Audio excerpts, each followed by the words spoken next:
Bonjour, aujourd'hui nous allons voir pourquoi les crises cardiaques sont plus fréquentes le lundi.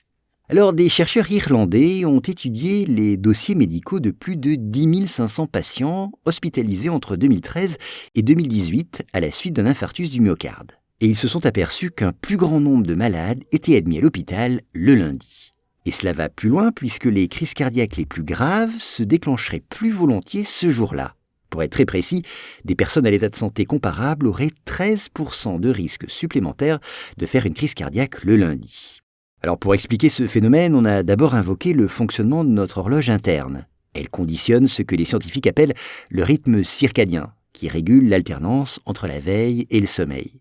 Le changement de rythme entre le repos du dimanche et la reprise du travail ferait du lundi un jour de brusque rupture susceptible de provoquer des troubles cardiaques.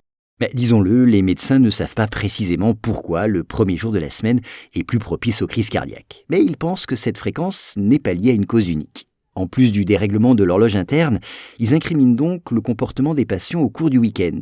Il se manifesterait notamment par un régime alimentaire différent, la consommation d'alcool ou un sommeil un peu perturbé. Autant d'éléments qui pourraient faciliter la survenue d'un accident cardiaque. Et puis, de façon assez paradoxale, une détente excessive pourrait être à l'origine de ces infarctus.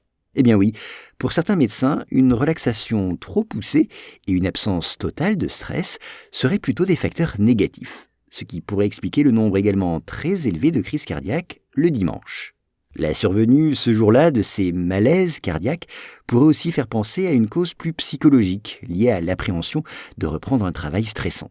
Quoi qu'il en soit, il paraît essentiel de poursuivre les recherches en vue de trouver la cause exacte d'un tel phénomène, car cela permettrait aux médecins et aux hôpitaux de prendre bien sûr les mesures nécessaires pour offrir aux patients, en ce premier jour de la semaine, les soins que requiert leur état de santé.